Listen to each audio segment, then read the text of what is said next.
What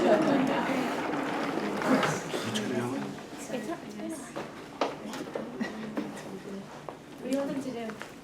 Start talking. So why don't you start from the beginning? She has something written. She's I actually ready. have something. Okay, go ahead. Okay. No, I'm good. Okay, before I begin, I would like to excuse myself because I'm not much of a public speaker. I'm an accountant who pushes numbers all day, so please bear with me. But I'll do my best. With that being said, this is my story of struggle and survival. January 30th, 2007 was my 39th birthday. Birthday wishes flooded in from friends and family like all the women who are pushing 40, I jokingly replied that I was 39 and holding. I didn't think God would take me that literally and not give me any more birthdays. Little did I know that a week later I would be hearing a prognosis that almost made 39 and holding a reality. A week after my 39th birthday, I was meeting with a doctor who was going to repair a hernia in my abdomen. I'd had this hernia for quite some time at that point, and my husband kept pestering me, thank God, to get it repaired, which is why I reluctantly ended up at the doctor's. No matter how many times I assured him that it wasn't a big deal. The doctor wanted to do a CT scan to make sure that the hernia was not strangulated. Before he did the very simple procedure. After the scan, I headed home excited to see my children. A few days later, my doctor called me and asked if I could get an MRI since the CT scan was apparently hazy. I didn't know much about medicine, so I figured this was a standard for doctors to just be really cautious before any sort of operation. I drove back to the doctor's to get a very long and loud MRI, not even telling my husband about it, since I truly did not think anything of it. The next few weeks consisted of phone calls from the doctor consistently telling me that I needed to come back in, and I said, again? Can it wait, I asked. I can't keep taking off of work. But he insisted, so I took off work for the third time within that month. At this point, I was furious at my husband for making me get this hernia repaired since I didn't even feel any discomfort whatsoever. My doctor told me that the MRI revealed a mass near my stomach. This isn't happening immediately came to my mind. I stared at my doctor like a deer in headlights, and for a second I forgot how to manipulate my mouth to form those words to speak them aloud. I was a busy, healthy, athletic 39-year-old married mother of 11-year-old twins. How could this be happening to me? My mind was racing, and there was no way for me to stop it. I underwent a series of biopsies that ultimately did reveal a cancerous tumor of the pancreas. I remember the words the doctor said about the mass, describing it as an aggressive blue cell tumor. Again, I did not know much about medicine, but what I did know was that no one probably wants to hear words aggressive and tumor in the same sentence. I was shell-shocked. Luckily, my husband was there and was able to speak on my behalf while the phrase aggressive blue cell tumor circled around in my brain. When I turned back into the conversation, the doctor asked my husband if he knew of any attorneys. My husband, confused at this seemingly random question, replied saying that he was in fact an attorney. The doctor perked up and then proceeded to tell my husband to get my affairs in order. The doctor literally told my husband right in front of me, Okay. Take your time. to write my will. Should I have one anyway?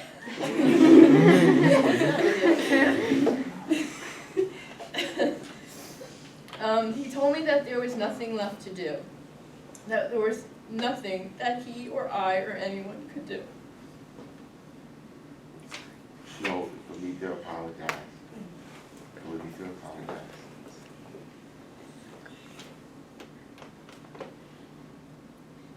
You want me to talk for a little bit? Yeah, go ahead.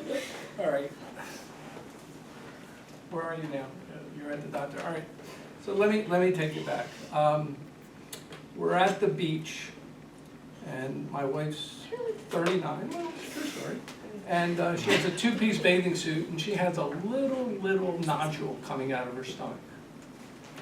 And, you know, I said, what is that? And she said, you know, it's that hernia that I have. I'm like, why don't you get this repaired? She goes, look, I've been to the doctors. They said it's a hernia. It's not a big deal, okay? I said, no, get it repaired. And we're actually in Florida at the beach because it's March, right? It's February, March? It's February Super Bowl. It's Super Bowl. So we're in Florida at the beach, Super Bowl weekend. And so then we came back, and I called her about a week later because I had lunch with a friend of mine who's a physician. I said, listen, did you ever get that hernia repaired? And she said, no, I forgot all about it. I said, all right, I'm gonna have him repair it. So I asked him, he said, look, you know, I don't do that. I'm gonna send you to somebody in Atlantic City. We're from South Jersey. So we went to this doctor in Atlantic City, somebody really nice, and said, yeah, I mean, it's a hernia, it's not a big deal. Well, we'll put a mesh in there and we'll take care of it, you know. So then we're walking out, we scheduled it, we're walking out, we're actually in the elevator in Atlantic City. He comes running and he goes, you know what, let me get an MRI so I know what I'm dealing with because you guys already scheduled the surgery. All right. And then that's what she said, that's how the MRI came about, and it was, you know, and I think doctors will do that, you know. I think doctors, when the CAT scan, they wanted an MRI because it did show up as a mass.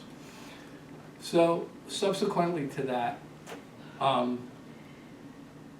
she went back and forth, and then she met, we met. You're at the point where I'm at. Am I at the point where you're at? Yes. Okay, where I got my biopsy. Yeah, did you talk about the biopsy? There you go. They did, we went to, oh, you didn't talk about it yet? No, there's nothing left to do. And All that's right. why I kinda lost it. Well, we did get a biopsy, and what they did, first we got an endoscopy, okay? That, because the tumor was actually in the pancreas itself. Well, you're gonna say that, Joe. And so what they did is they did an aspiration, they took it, and that's when they found the blue cell carcinoma. Okay, all right, go ahead. All right, here's something new. Well, it seemed like a little morbid at the time. I didn't know anything about pancreatic cancer. I didn't know that at best I had 3 to 6 months to live. I didn't know that the survival rate, even after finding the cancer early, was less than 6%. My confusion and misbelief quickly turned into anger at this doctor. How dare he take away any hope that I had and crush it like that? At that moment, I made a promise to myself. I promised myself that I would do all I could to beat this monster, to beat this aggressive blue cell tumor. I needed to. I had 2 precious children, a loving husband, parents, a brother, friends waiting for me to get back home. Unlike many others who are diagnosed, I had no signs or symptoms. My cancer marker, CA19-9, was at 9. Normal range for this marker is 0 to 37. Basically, my cancer was found completely by chance, so this meant that I also had a chance. I went for a second opinion. A friend referred me to Dr. Edith Mitchell at Jefferson Hospital, and I was seen within a day. She was the most compassionate doctor I had ever met. She made me feel like I was her one and only patient. Immediately, I started to refer to her as Mama Mitchell, almost by instinct, because she calmed me down. She calmed me like your own mother calms you down when you were feeling ill. We spent at least an hour together on that first day just talking. She was always thinking. She had this look in her eye when she spoke to me that just said, trust me, I got you. 2 days later, I returned again to Mama Mitchell. She spent the last 2 days analyzing various slide samples that were biopsied from me, and whereas I spent the last 2 days learning all I could about the silent killer, as many sites seem to refer to pancreatic cancer. She referred me to a pancreatic cancer surgeon named Dr. Charles Yao. A surgeon, I questioned? I remembered reading online that you can't live without a pancreas. How am I about to go see a surgeon? But she just had that look in her eye that told me to trust her, so I did. I met with Dr. Yao the following week. I was scared out of my mind. I didn't know what to expect. I still did not know much about pancreatic cancer, except that He's an attorney, so I get that. okay.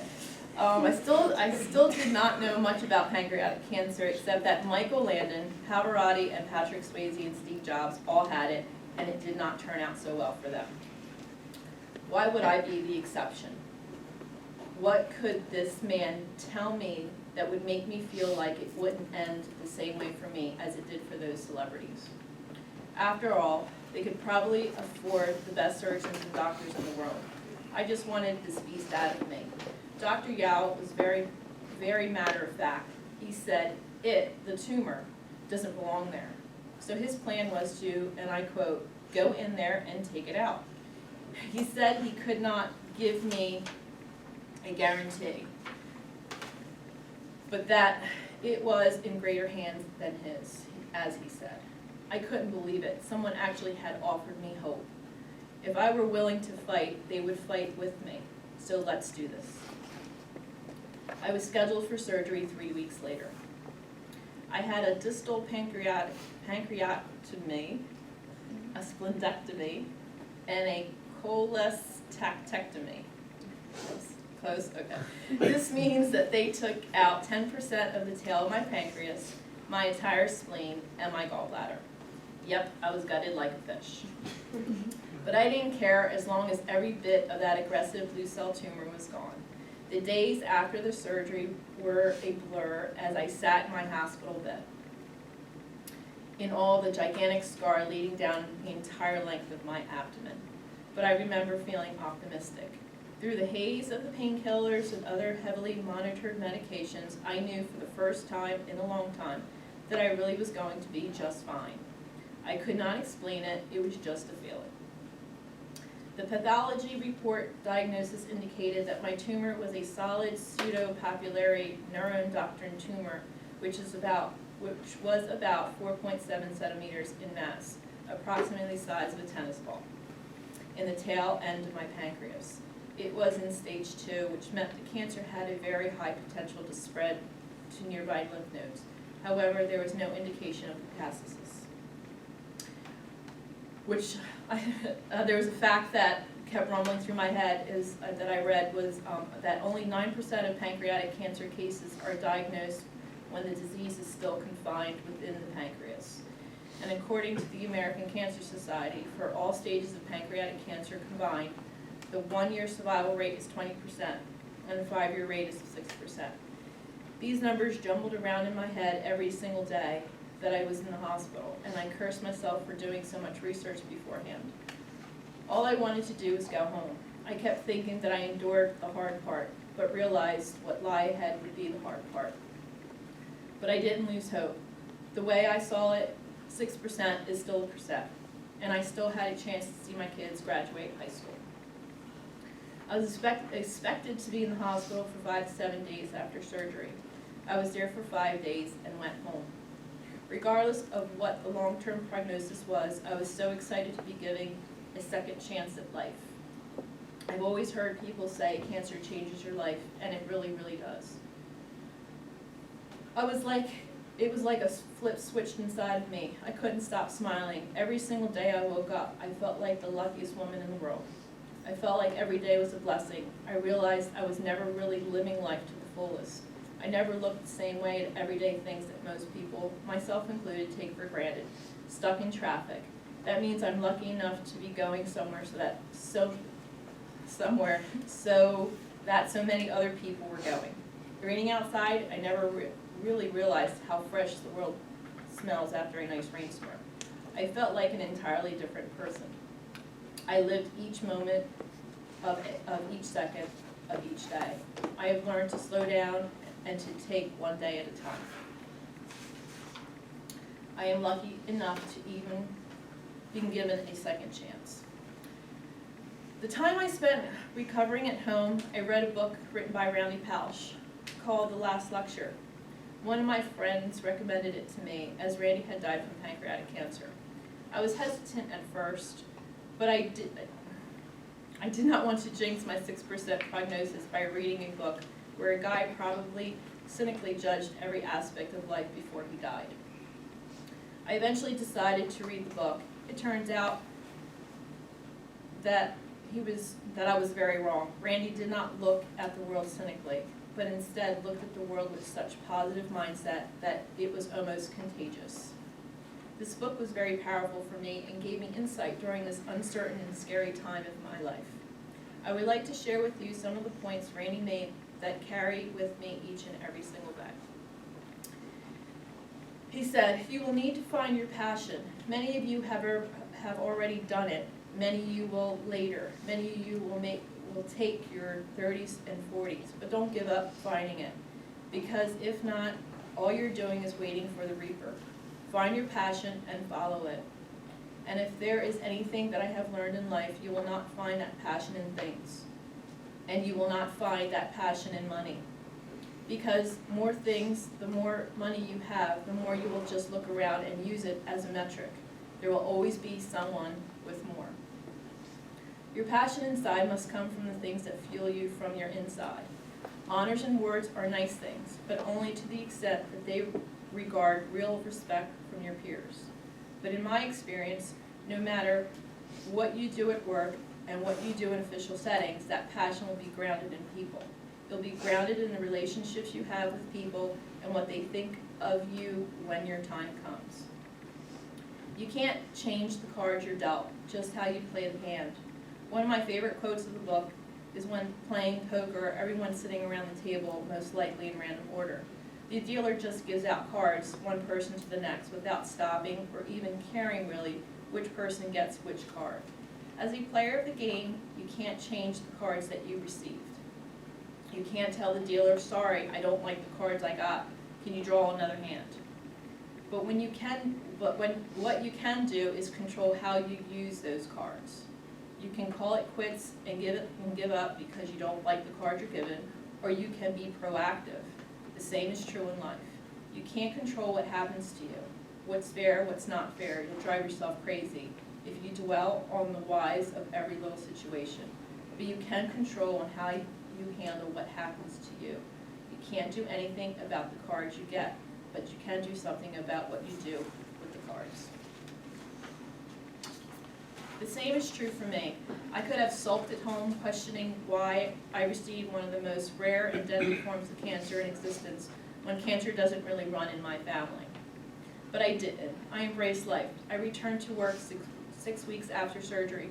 I continued to do everything I was able to do before the surgery. The only caveat is with part of my pancreas gone, I need to take some enzymes before I eat meals. That's it, enzymes. With the support of my family and friends, I was able to keep focusing on getting well again, which was an integral part with my recovery. Early detection was critical for me, and fortunately no radiation or chemotherapy was even needed. Every 6 months since my 39th birthday, I've had to get a PET scan and a CT scan for the first 5 years post-op. A few days ago, on May 7th, it was my 9th year anniversary of being cancer-free. 9 years from the day where I thought my life was ending actually sparked this new sense of life within me. I knew that God was giving me signs that things were going to be okay. What I didn't know was that He was giving me an opportunity to meet so many wonderful, caring, compassionate people over that 9-year journey. I could not be more thankful to be standing here, or sitting here, in front of you, all to tell you that of my story. Thank you for having me here today. If there is one thing you take away from my story, is this: never stop believing because miracles happen every day. Nothing is truly over until the moment you stop trying.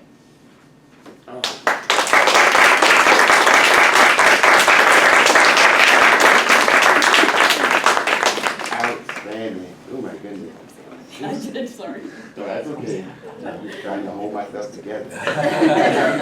That's why I do want to talk to you before.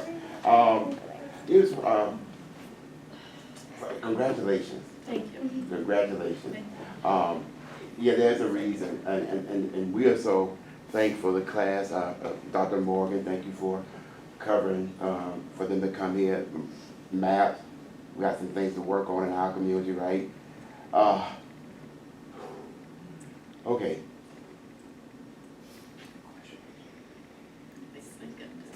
I'm getting to it, just. Like, I'm not sad. I am sad a little bit, but I'm not, it's, to hear your story, and then I think of the people I've lost to cancer. My best friend, my lifelong best friend died of anal cancer. And then the interesting thing is 2 years after he died, the human papilloma vaccine came out. And I remember thinking, because I was, when you said the why, like, and I remember I always said, why couldn't he just wait till this vaccine comes out? And this is my student here, and oh my goodness, her story is equally as encouragement and painful. So her and I, we just became a bunch of crybabies. So I'm in good company. Yeah, that's why I sat over here. So one of the things that I would like to ask you and your husband, because I do know it impacts them, and then I'm over to the class. I'm confused as to why one doctor, the first thing they wanted to say was, I gotta stop putting myself in that position, because I'm putting myself there. But why did the doctor tell you 6 months? Why did the other doctor tell you 6 months and get your will? But then you come here and that don't even come up. I know, that was one of my biggest questions, because I think as someone going through cancer, when you know, they're confused, they don't know. I mean, I know nothing about medicine, you know? So you look for them for guidance, you know, and you have this doctor saying to you, yeah, sorry, it's very aggressive, you know, there's nothing. And he didn't even try. I mean, I didn't, quite frankly, I didn't even want him to try, you know? I just, with an attitude like that, how could I put my life in his hands? Good for you.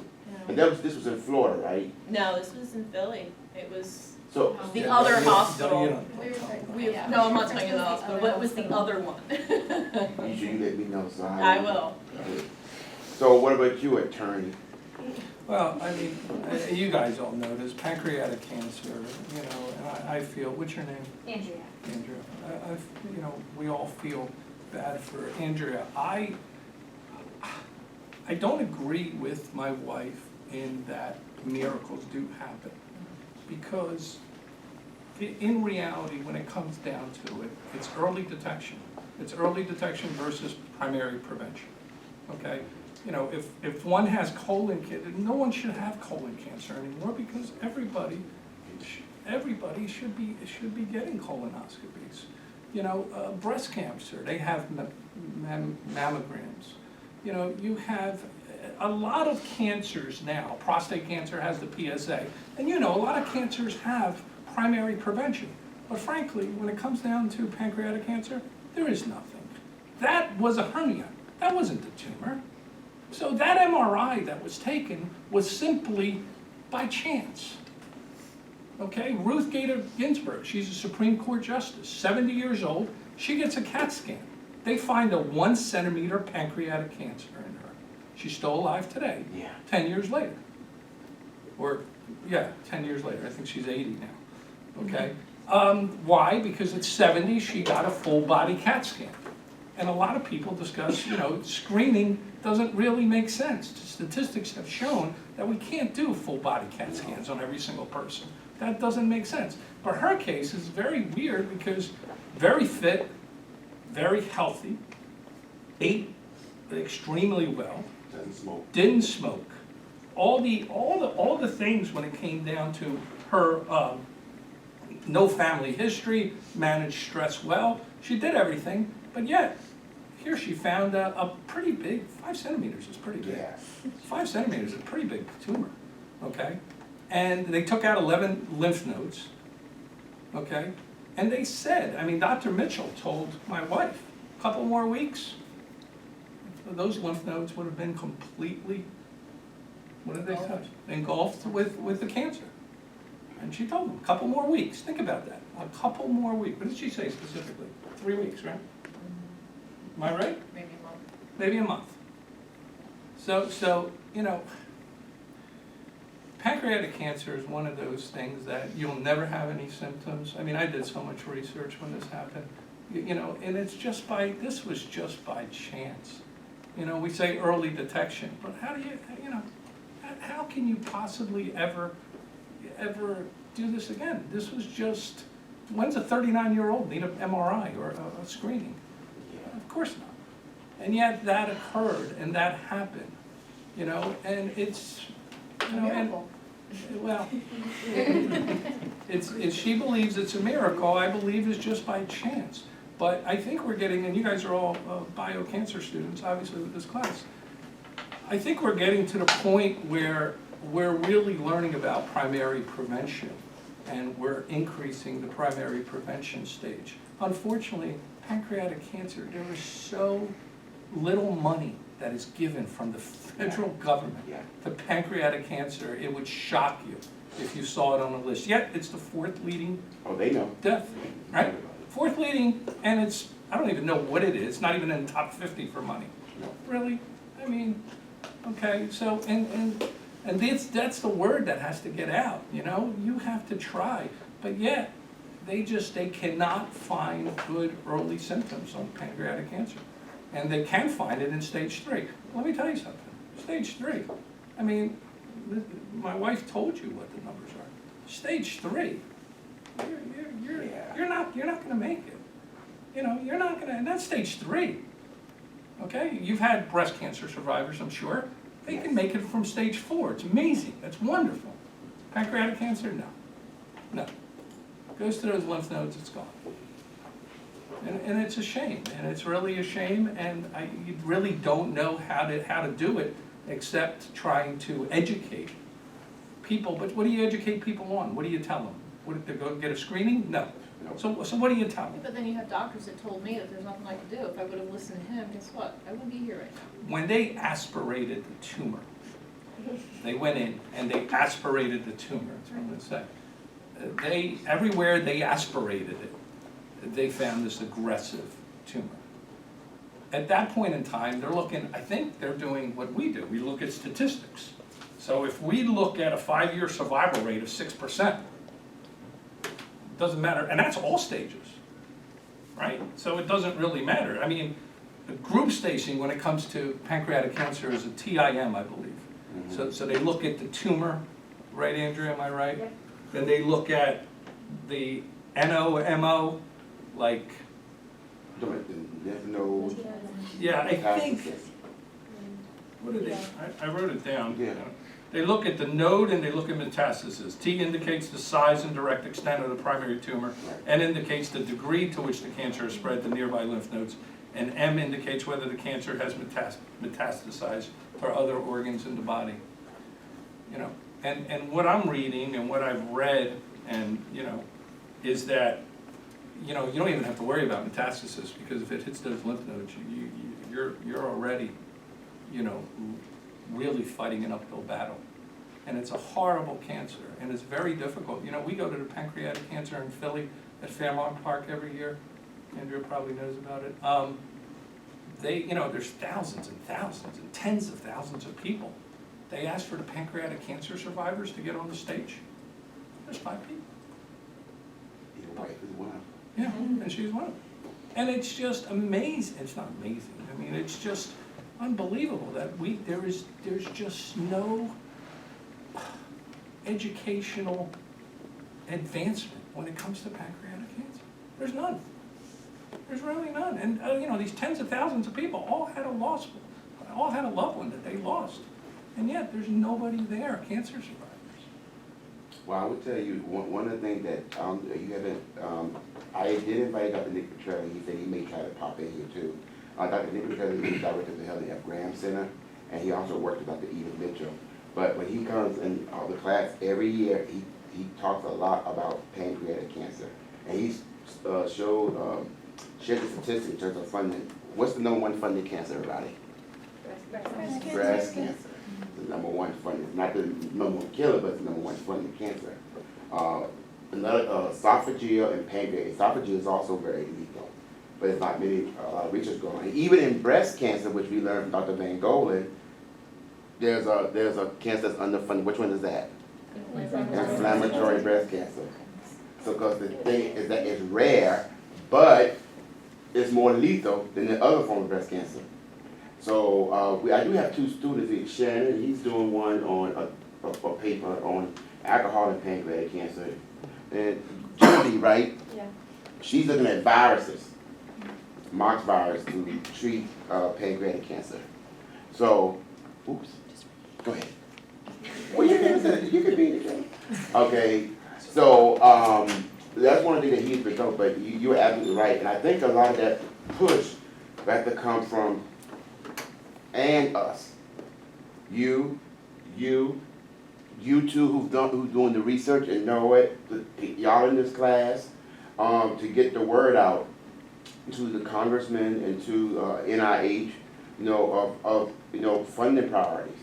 It shouldn't necessarily be, because all of us who have experienced loss due to these cancers that are rare, how you could tell somebody that, well, we're not gonna fund this cancer because it's rare, even though it's 95, 90%, 80%. Pancreatic cancer is like 60, 65, that's high. And then you start getting those stages, and did you see your announcement? I put the statistics on there, so you were right on. So, I'm talking now. Anyone from the class? How long from diagnosis to surgery? Like, what was the time span? Well, I was dragging my feet a little bit. I was. Well, diagnosis was my Diagnosis to MRI. surgery. Yeah. I'd say it was February. I had my surgery in May, right? 6 weeks. 6 weeks. 6 weeks. 6 weeks, and really, that was only trying to find the right surgeon, really, when it comes down to it, because Dr. Mitchell did not recommend, and most oncologists don't. They give you a group of surgeons, and you pick one. So we did our own research on trying to find someone. And when he went in, Dr. Yao, who's absolutely amazing, by the way, but when he went in, it was an exploratory surgery. He didn't know what he was going to find. He knew that it was golf size, tennis size, and he knew it was encapsulated. Well, he didn't know it was encapsulated in the pancreas. He knew it was in the pancreas, But that's really all he knew, is an exploratory surgery. And, so you really, which tells you that you need a really good surgeon and to do a really good job, and that's what they did. And you said he was at Jefferson? Yes, he's wonderful. He goes to all the pancreatic. Jefferson does a lot on pancreatic cancer. They're very, Kimmel Center. very big. They're very, very big. I'm not sure if you mentioned it before, but did you get any treatment between your diagnosis and your surgery No, I at didn't. all? No. Interesting, I didn't know that they just don't do anything. Well, but that's not true. Sweetie, we got an endoscopy. They aspirated the tumor.